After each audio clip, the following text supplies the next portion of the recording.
It happened just outside a small town off Highway 17, the kind of place where fog clings to the asphalt and the only thing open past midnight is a single gas station sitting beneath a flickering neon sign. The attendant's name was Alex Carter, a 23-year-old college student trying to save money for his next semester. He was the kind of guy who didn't believe in ghosts or superstitions. Logical calm, always keeping his headphones in to block out the silence of the night shift. He worked the graveyard shift for almost 6 months. Nothing ever happened. A few truckers, the occasional late-night traveler, sometimes a stray cat wandering by the dumpsters. But one night in early October, something changed. It was just after 12:05 a.m. when Alex clocked in. The night was cold, unusually quiet. He poured himself coffee and flipped on the surveillance monitors. Everything looked normal: 4 gas pumps under buzzing lights and rows of empty highways stretching into darkness. Then around 12:37 a.m. he saw it. A figure standing at pump 3.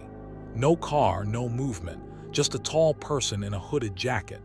Alex leaned forward, squinting at the monitor. The figure didn't move, didn't pump gas, didn't even shift. He stepped outside, calling out, "Hey, you okay out there?" The fog was thick, muffling his voice. When he reached pump 3, nothing. No footprints, no sound, just the faint hum of the lights overhead. He brushed it off. Maybe he'd imagined it. Back inside, things felt heavier. The air seemed colder.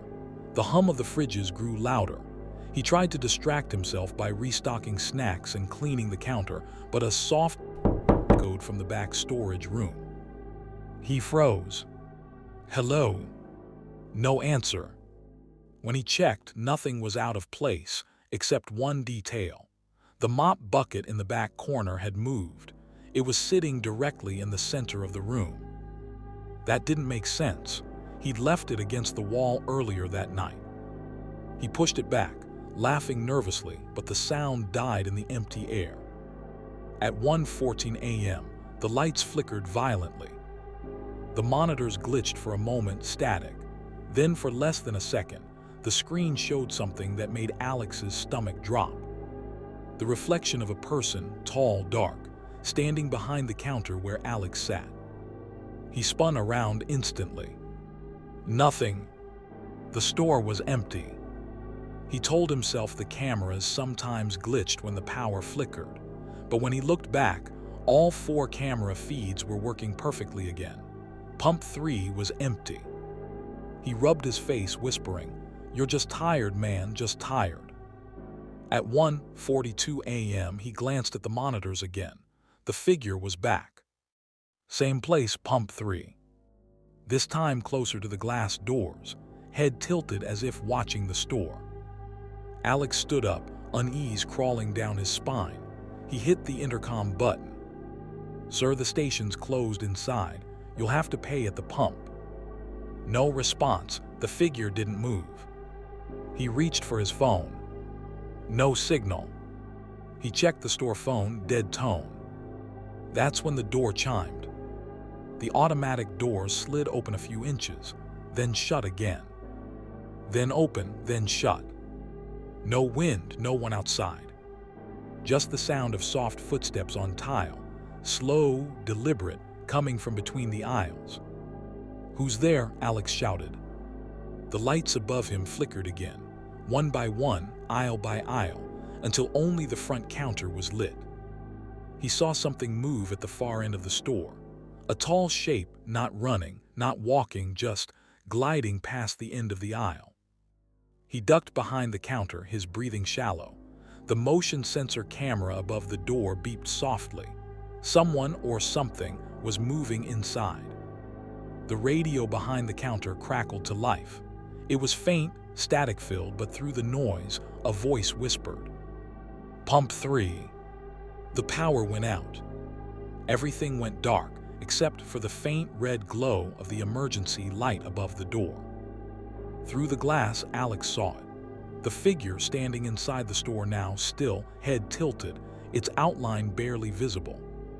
He tried the door, Locks tried the back exit, jammed. The figure took one step forward, slow and deliberate. Then another. It stopped just short of the counter, and for a second, Alex could swear he heard it whisper his name. Then the lights flickered back on, and the figure was gone. At 6:00 a.m., the first customer walked in to find Alex sitting behind the counter, pale, shaking. He said nothing as they bought coffee. When his manager arrived later that morning, Alex replayed the security footage. Everything looked normal. No figure, no flickering lights, no open doors. Except for one frame. One single frame at 1:43 a.m. showing the glass door halfway open, and a dark hand pressed flat against it from the inside. The file corrupted right after. Alex quit that week. Now locals say that if you drive down Highway 17 after midnight, you might see a figure standing at Pump 3. Some say it's a shadow, some say it's a glitch of the fog.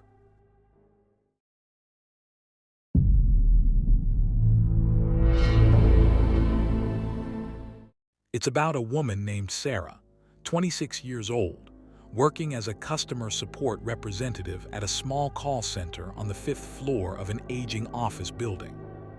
Sarah wasn't superstitious. She was one of those calm, grounded types, always early, polite, and known for never losing her composure on the job. The only thing that ever got to her was silence. That's why she preferred the night shift. The hum of computers, the steady rhythm of calls from overseas, it kept her company. But one night in December 2021, during a heavy rainstorm, the silence she used to love turned into something she would never forget. It was 2:48 a.m. when Sarah returned from the break room with a cup of instant coffee. The power had flickered twice during the night, and only 4 agents were working that shift, all spread out across a nearly empty floor. Her desk was near the far window, overlooking a dark alley. The fluorescent lights buzzed above, and the rain outside made the glass shiver with soft tapping. Then the first call came in. "Thank you for calling Tech Plus Support," she said, adjusting her headset. "This is Sarah, how may I help you?" But there was no response, just breathing. Soft, uneven, slow. She repeated her greeting. "Hello, can you hear me?" The breathing stopped. Then a faint whisper. "You shouldn't be here, Sarah." She froze. "Who is this?" The line went dead. Sarah frowned, logging the call. Unknown number, no ID. She checked the call log, nothing recorded. That wasn't normal. Every call, even blank ones, left a trace in the system. She shrugged it off, thinking maybe it was a glitch. Maybe someone was pranking her through the internal system. But 20 minutes later, the same number flashed on her screen again. This time she hesitated before answering. "Tech Plus Support, this is." "You shouldn't be here," the voice interrupted. Same tone, same breath. But this time it was closer, as if the person wasn't on the phone at all, but whispering right into her ear. Sarah ripped off her headset. Her heart pounded. She looked around the floor. Her coworker Daniel was 2 desks away, watching YouTube on his phone. "Hey," she called, "did you prank call me?" He looked confused. "What? No, I didn't even move." By 3:15 a.m., the rain had gotten worse. The lights flickered again, briefly plunging the office into darkness before humming back to life. Sarah decided to check the floor's CCTV feed, just to distract herself. When she pulled up the live camera feed on the second monitor, something caught her attention. In the far hallway near the restroom, a figure was standing. Tall, motionless, facing the camera directly. Sarah leaned closer. The hallway lights flickered once, and the figure vanished. She blinked, then clicked the rewind button. Nothing. The footage skipped straight past that second as if it had been deleted. She told herself maybe the system had lagged. Maybe her mind was tired. But then her phone rang again. The same number. She didn't want to pick up this time, but something in her, maybe curiosity, maybe fear, made her do it. The line opened. Silence. Then a faint dragging sound, like footsteps. The voice came again, only this time it didn't whisper. It spoke low, strained, but clear. You left the door open. Sarah turned her head slowly toward the entrance of the office. The main glass door was slightly ajar. The wind from the hallway made it creak. She could see movement in the reflection of the door, something dark, low to the ground, shifting slowly. She stood up. Who's there? No answer. The lights flickered once more. Then the automatic motion sensor lights in the hallway turned on, as if someone had walked right past them. Sarah stepped out of her cubicle, her phone's flashlight trembling in her hand. The hallway stretched ahead, empty except for the sound of rain pounding the windows. The restroom door at the end was half open. Sarah, it was Daniel's voice calling from behind her. You okay? She turned around, but he wasn't there. His desk was empty, his headset still resting on the chair. She took one step toward it, and then her phone rang again. This time, it wasn't the headset. It was her personal phone. Unknown number. She answered, voice shaking. Hello? A distorted whisper answered. You left the door open. Sarah dropped her phone. The restroom door at the end of the hall creaked wider. Something was inside. The next morning, the building's janitor found the call center empty. All computers left running, monitors frozen on the call log screen. There was no sign of Sarah. No Daniel. No one. The only clue was the security footage from 3:26 a.m. For the first minute, everything looked normal. Sarah walking down the hallway, holding her phone, stopping near the restroom door. Then, for exactly 7 seconds, the camera glitched. When it cleared, Sarah was gone. But on the floor where she had been standing, a headset lay coiled neatly, like someone had placed it there intentionally. The footage ended with the hallway lights flickering off one by one, and a faint reflection of a man's face in the glass door, staring directly into the lens. The company shut down that office a week later. They said it was for maintenance issues, but the building never reopened. To this day, no one knows what happened to Sarah or the others who worked that night. But every now and then, a call center employee from the new branch reports getting a strange, untraceable call during the graveyard shift. Sometimes when they answer, they hear nothing but rain. And then a whisper. You shouldn't be here.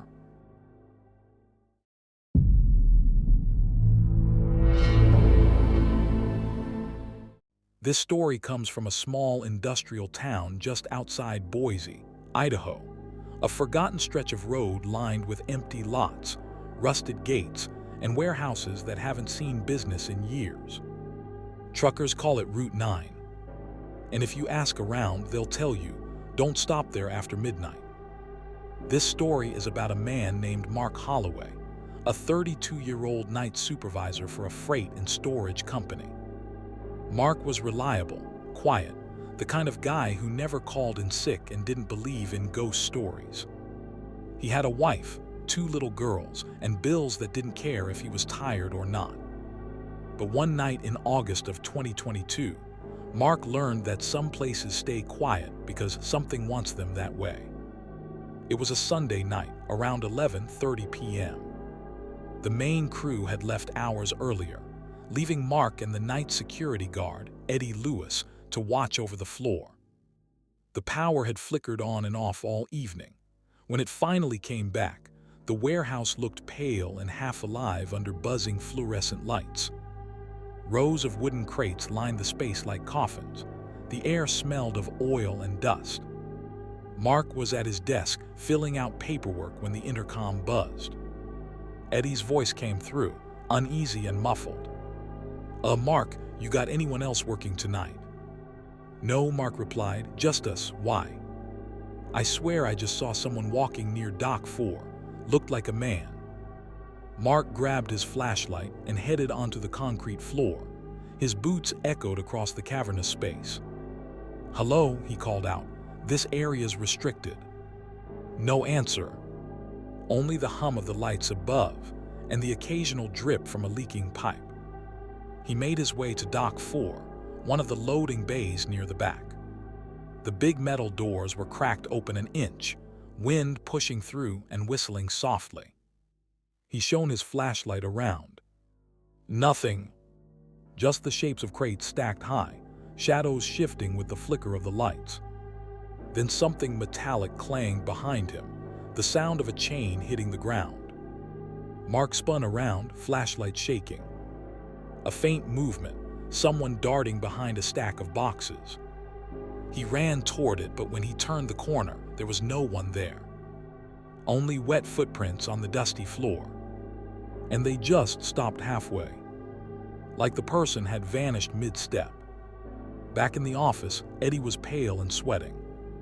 "Man, I'm telling you, I saw someone. He was tall, wearing something dark." Mark cut him off, opening the security feed. On the screen, Dock 4's camera showed a blurry shape standing right in front of the door, motionless, facing the lens. Then the feed flickered. For half a second, it looked like the figure was suddenly closer, inches from the camera.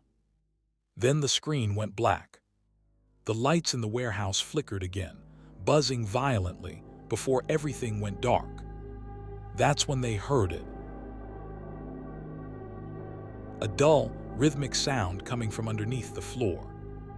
Eddie looked at Mark. "What the hell is that?"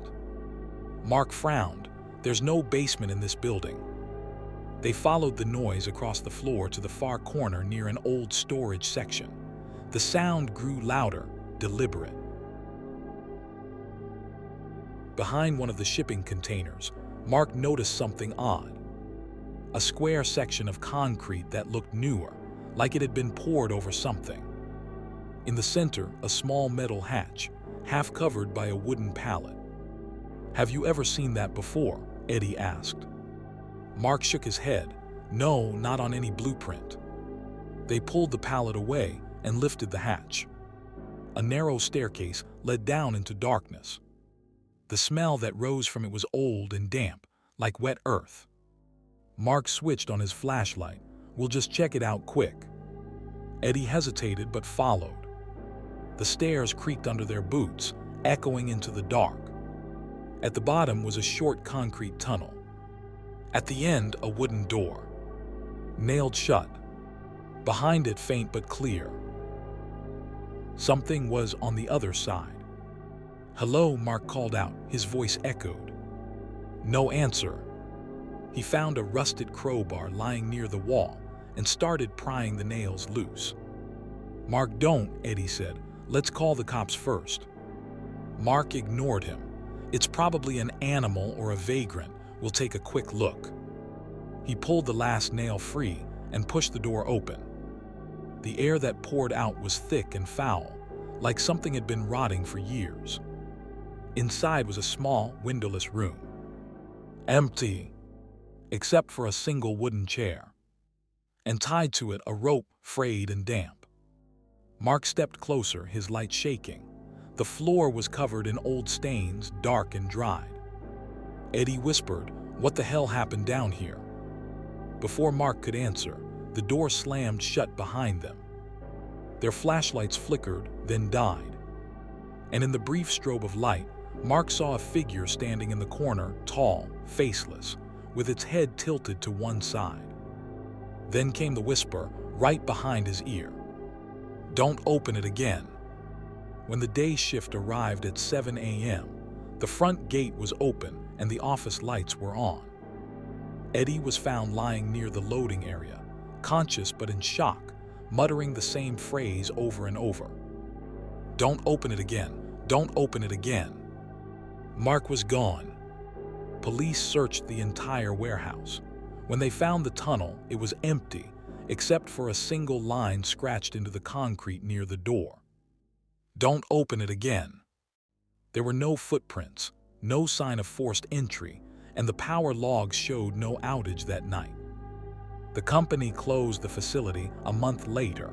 They told the press it was due to safety issues and infrastructure problems. But the guards who patrol the area say something different.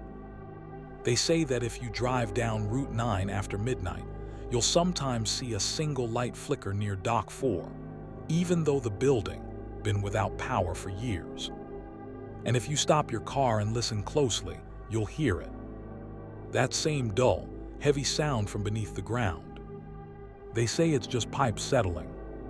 But others believe it's Mark, still trapped beneath the warehouse, warning anyone who dares to open that door again. Subscribe.